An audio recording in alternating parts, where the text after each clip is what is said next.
financial ICU ng City Hall. Sa panahon nila, kung makapag-cash advance pa, ay wagas at walang pakundangan. Election-related work but thinly masked as public service costs. Cash advances by the special disbursement officers ballooning to 3.8 billion pesos. Cash advance. Naalala ko si Mayor Nico Chese noon, 10,000 lang yata, ayaw pa mag-cash advance. Let's call a spade a spade. Madalit salita, wala nang kita, puro bali pa, kaya nagkabali-bali ang buto ng kaban ng bayan. So yan po. Welcome po kayo sa aking YouTube channel, Rani Channel. Paki-subscribe, like and share, and comment din sa aking video upload, okay? Ayan nyo po muna, batiin ko kayo ng magandang umaga, magandang tanghali, magandang gabi sa inyo lahat. Sana po nasa ulit yung kalagayan at palagi sa karamdaman. Lalong-lalo na yung mga OFW natin dito sa abroad. Kumusta po kayo? Sana po nasa mabuting kalagayan at palagi sa karamdaman. Sana makapain ng mundo na roon. Okay? Itong upload ko ay tumatungkol to sa upload kong inauguration ni Mayor Isko dyan sa lungsod ng Maynila, kapwa viewers. Alam nyo, napakaganda niya kayang talumpati, mga viewers ko. Napakaganda niya kayang talumpati. Talagang masabi natin talagang ano to, talagang magiging maganda uli ang Maynila. Magiging maganda uli. At bagamat dito napakinggan ko, iniwanan siya ng 11 billion, negative 11 billion na utang sa nagdaang administrasyon diyan sa Maynila, ay haharapin niya ng buong tapang at husay sa paglilingkod diyan sa lungsod ng Maynila. Marami siyang mga ganda sinabi patungkol sa mga gagawin niya sa pamumuno niya bilang mayor ng Maynila. Umpisa sa araw na to, mga kapo-viewers. At sinabi niya rin yung mga utang no nakaraan na administrasyon na diyan sa Maynila, sinabi niya rin yung mga utang na ano to, na dapat talagang bayaran ng nagdaan administrasyon diyan sa lungsod ng Maynila. Pero kailangan harapin ni Yorme Isko ang katotohanan na talagang kailangan mabayaran yung mga utang na yan. Hindi man, sabi niya, hindi naman isang araw, isang bigayan lang, hindi. Unti-unti at mababayaran lang. At marami siyang mga gandang mga plataforma dyan sa Maynila. At malalaman natin yan sa mga susunod mga araw na darating. Ito, kumuha ko ng video upload niya.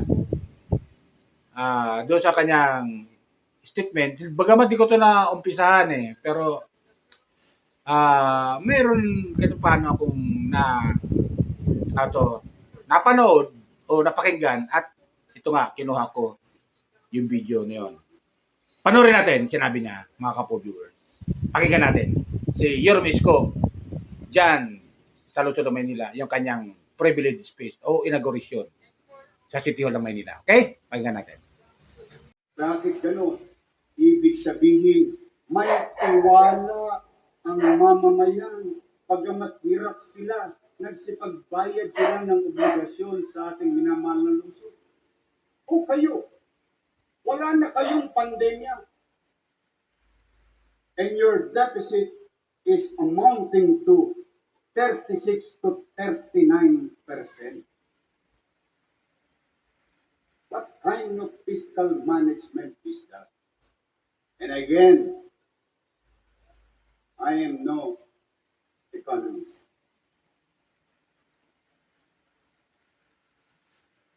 Nasa financial ICU na tayo.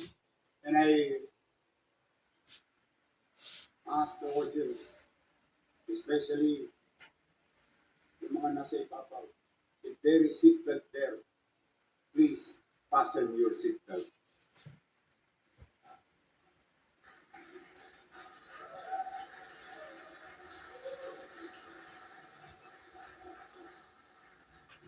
Kasi baka mahulog kayo sa bangko sa susunod kong ilalakad na tunay na katayuan ng ating bansa.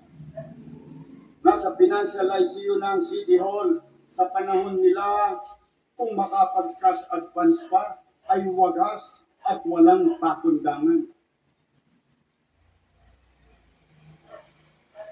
Election-related work but thinly masked as public service costs. Cash advances by the special disbursement officers ballooning to 3.8 billion pesos. Cash advance. Naalala ko si Mayor Nico Atienza noon, 10,000 lang yata, ayaw pa mag-cash advance. Let's call a spade a spade. Madalit salita, wala nang ang kita, puro bali pa, kaya nagkabali-bali ang buto ng kaban ng bayan. The total supplier payables increased to 7.4 billion. Alam niyo po, 1.8 billion plus o piso, nito ay 2 taon nang binayaran. May kapabayaan? Binabayaan? O istapa? Mula January, mind you, I'm trying to be very specific that all of you here later on will be guided properly. Mula January hanggang May 2025, sa gitna ng kampanya, 21 na opisyal at empleyado ng City Hall nag-cash advance ng 2.1 billion pesos. January, Enero, Pebrero, Marso, Abril, Mayo, 5 buwan. Ano ang panahon nito? Panahon na ginamit sa kasama program, job order o JO at iba pang election-related services. Kumapit pa kayo. In just one day, they authorized one person to draw 3 checks in one day. Kaya siguro may fault sa opisina ko. Isang tao lang. Isang araw lang. May 9, 3 days before election, pinag-cash advance ng 132 million pesos. Ayan po siya. Pogi.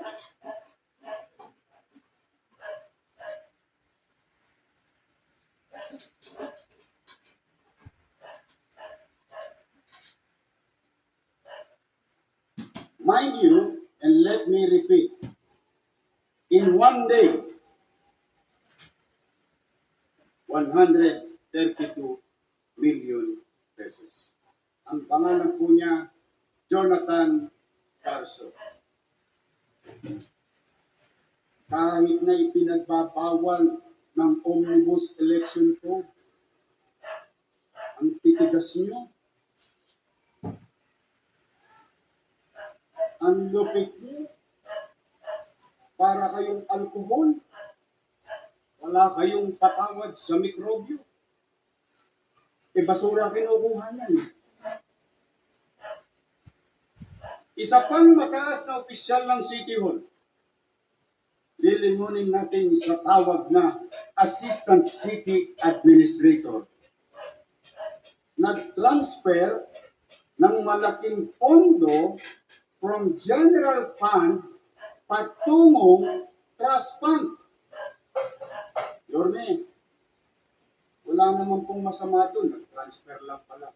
Eh, anong ibig ko sabihin? Gumastos ng 683 million sa trust fund at bawa, hindi tama, hindi otorisado. Nung mabubuking na, inutusan mag-transfer from general fund upang ibalik sa trust fund.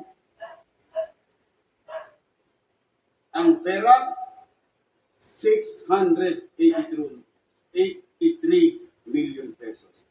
Ayan po siya.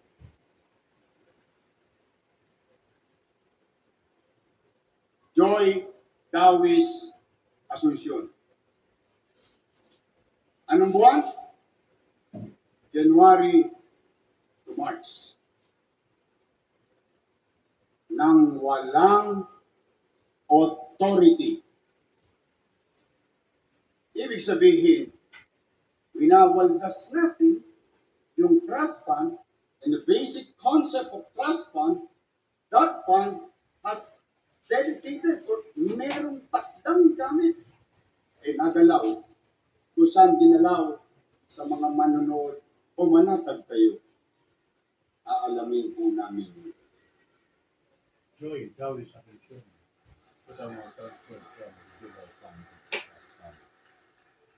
Sa kasagsagan ng eleksyon, isang empleyado ng City Hall, ang pangalan Fernan Bermejo, nag-cash advance ng 641 million pesos, Councilor Jong Isig.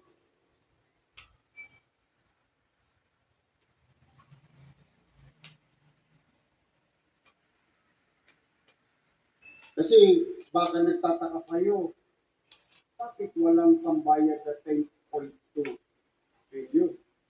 Service render, product receipt, product use, and so on and so on. Nasaan ang pera? Unti-unti ko nang ipinangungulat sa inyo kung nasaan ang pera. Ayan po siya. Kung kanina, si Joy Dawis, first honor.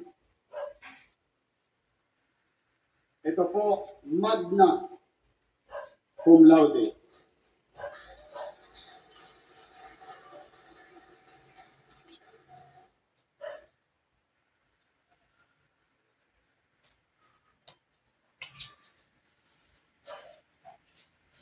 Ang susunod, ang summa cum laude. Attorney Marlon Lacson, amounting to 1.1 billion pesos.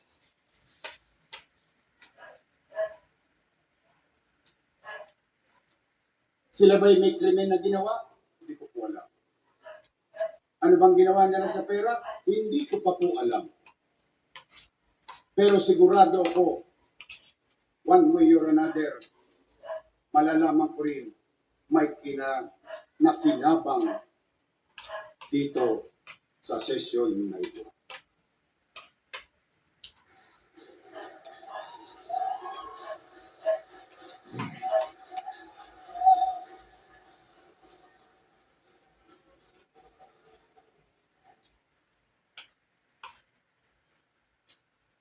Before I continue, on a personal note, anong ginawa niyo naman sa Maynila?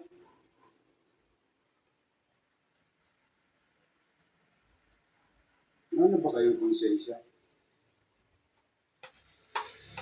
Puro na lang pa kayo, si ako, paano ako? Ano ba tayong kahiyan?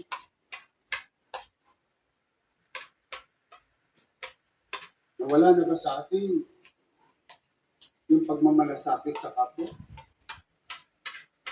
Pero kay J.O., Ngayon nangyari sa syudad. Makapagbintang pa kayo sa kampanya, wagas. Hindi ko lang talaga kayo pinatulan ng kampanya. Bakit? Ipinagpasa Diyos ko. Bakit kayo pinagpasa Diyos? Ang hirap ng paliwanagan, ang taong nagtitengang kawali. Salamat naman sa Diyos.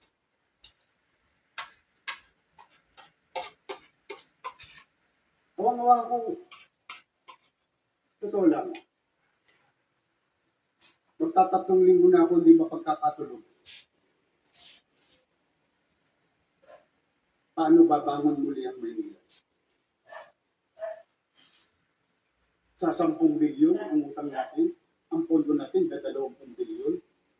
At the rate we're going, our PS services amounting to 60% of what? Of 20 billion? That's 14 billion. And you still have about 6 billion, and you have a bayaring at 10 billion. How can we operate? How can you... Madam Vice Mayor, makisuyo lang. Bawal na po sana sa inyo ang Zoom session. Hindi na po pwede pasumsum na lang ang sosyal habang nasa Boracay nagsesesyon.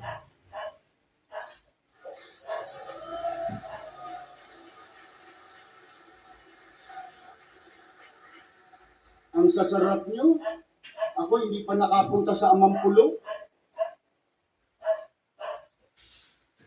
Kaya ko naman. Hindi ko naman sinasabing masama yun. But if I may use the saying, for evil to succeed is for good men to do nothing. Ang pananahimik ninyo ay pagpayag ninyo na maghari ang kadiliman sa ating buhay at pamayanan. And I hope we start realizing we together repair this. We can repair this. We can heal this.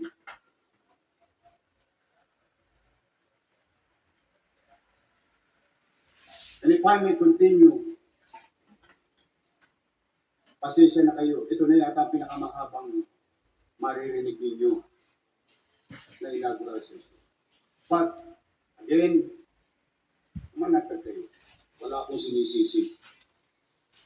Inilalahad ko lang ang pakwal na katayuan ng ating puso. To these individuals, whether you are still in the city hall or not, I'm ordering you to submit your truthful liquidation report in accordance with the government rules and regulations. You know the drill. You know the consequences of what you did. Para po sa kaituturan ng ating mga kababayan, pumanatag kayo, pakimaitanong nyo dyan habang nagko-comment kayo sa Facebook. Anong gagawin sa kanila? I already stated it. We just focus on first things first. The garbage crisis, the peace and order of the city, and we will go after them.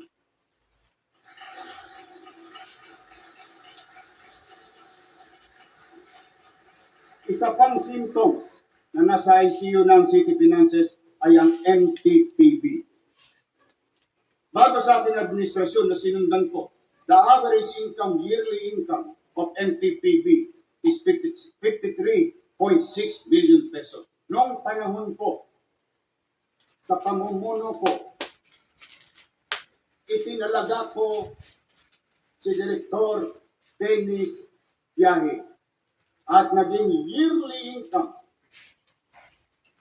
ng NTPB is 131 million pesos on average.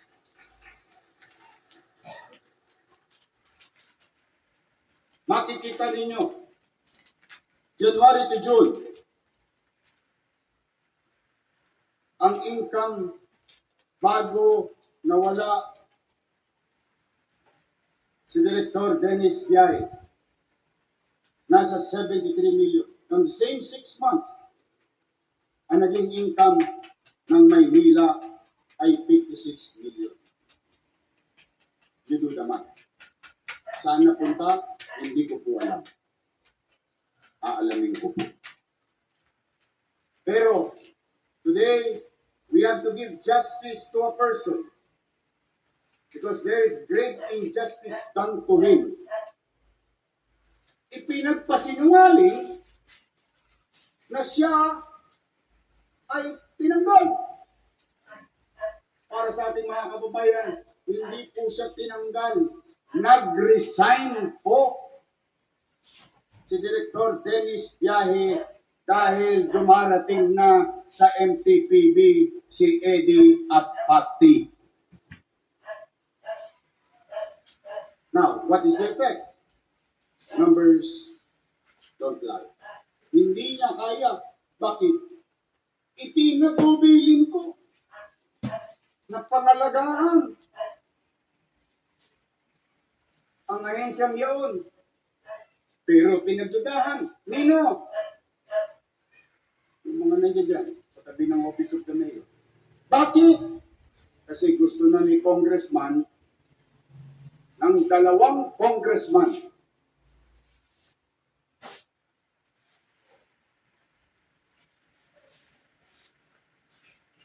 na kopoin ang parking sa syudad. At yung kanilang mga kasapakat na barangay chairman, kumanda na kayo. Dala ko na ang latigo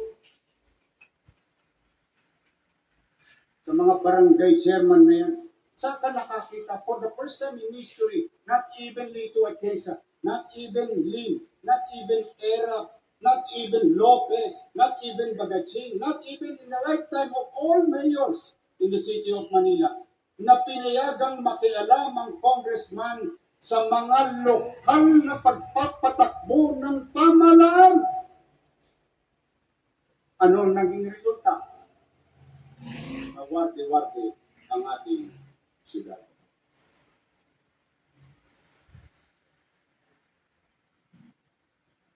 Kasi atat saan? Maalala ko nga, may nagsabi doon, gusto ko maging bilyonaryo.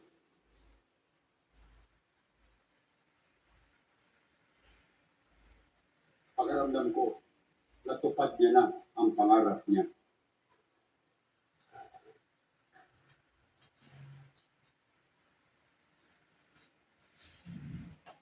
Pero kayo, ng mga kusyal, kung sino man, J.O. lang kayo. Never forget.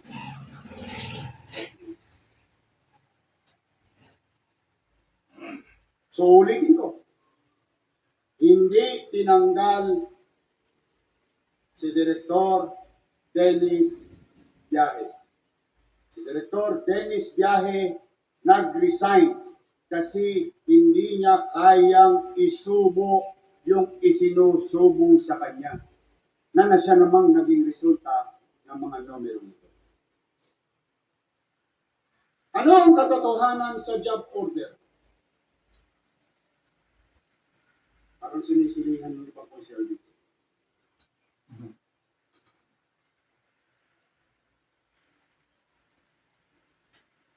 Naging supersize ang job order. From 8,309, naging 9,830. 1,500 na tongpats. At ang kinuha pa, pinakamahal na JO. Simula lamang ng Disyembre 2024 hanggang Marso ng 2025. Maliwanag na ito ay katas ng election job fair. Marami sa mga barangay chairman, mga kagawad, na nakinabang dito. Maliwanag din na umabot sa 217 million pesos ang kakailanganin kunin sa kaban ng bayan, karagdagang pampasweldo sa kanila. Wala po sila sa City Hall, nag-house to house po sila. Kaya dito, sa ganitong sitwasyon, tinatasan ko na ang mga department head na magrekomenda lamang ng based on what is essential and what is necessary. Now, let's start healing and curing our city's finances. At sisimulan ko ang pakiusap na ito sa ating mga minamahal na lolo't lola na nandito, nanonood sa kanya-kanyang tahanan, nanonood dyan sa bulwagan. Ako po, ayon sa pag-aaral ng ating finance team, hindi po sustainable yung ginawang pagdoble sa inyo ng allowance. Kaya naman, yung dati-rating 948 million times 2 ay hirap na po ang siyudad. Kaya po, ako na po ang nakikiusap. Mga minamahal kong lolo't lola, ibabalik ko po sa dating sitwasyon ang ating financial allowance sa mga senior citizen ng Maynila.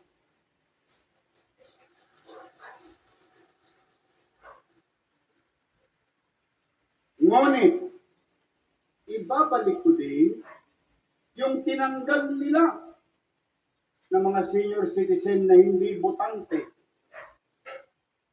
Yung senior citizen, saan ka nakakita allowance na po forfeit? Ang sabi daw, forfeited. Sa mga minamahal kong lolo't lola, kumanatag kayo. Ipabalik ko, botante hindi, makuha hindi. Maglulubi-lubi ulit tayo sa lungsod ng Maynila. Mga lolo't lola. At ibabalik ko rin sa inyo ang mga tinanggal. Sabi nga ni Vice Mayor Chi, yung cake na naging cupcake. Lahat ng bagay na sinimulan ko, ibabalik ko muli sa inyo, mga minamahal kong lolo. So ayun, napanood natin, napakinggan natin, di ba? Kapwa viewers, yung sinabi niyo yung Mayor Isko Moreno at ang mga konsihal niya na dumalo dyan sa privilege speech o inauguration, Vice Mayor Chiak Chensiak. Maganda yung kanyang plataforma, mga kapwa viewers. Hindi ko lang tinapos kasi nga medyo mahaba talaga yung kanyang privilege speech o inauguration. So yan lang sa aga po viewers. Gusto ko lang rinig sa inyo, lalo-lalo na sa Luzon, Visayas, Mindanao, na may mga kamag-anak dyan sa Metro Manila, dyan sa Luzon ng Maynila. Kasi yung iba naman, hindi man lahat nakakapanood kaagad dahil wala namang wifi o walang load. Pero kahit paano, nakakuha tayo ng privilege speech o talumpati ni Yorme Isko sa kanyang nagkarisyon dyan sa Luzon ng Maynila, sa City Hall. Paalala ko lang po ulit, maglalamping lang po ako, baka meron pang hindi nakapag-subscribe dyan sa aking YouTube channel. Subscribe lang po kayo, like and share, comment, okay? Dito sa aking video upload. At huwag po kayo mag-skip ng ad. Okay? Yun lang po, bye! Ingat po tayo lagi, pagpalay po tayo ng pumaytapan.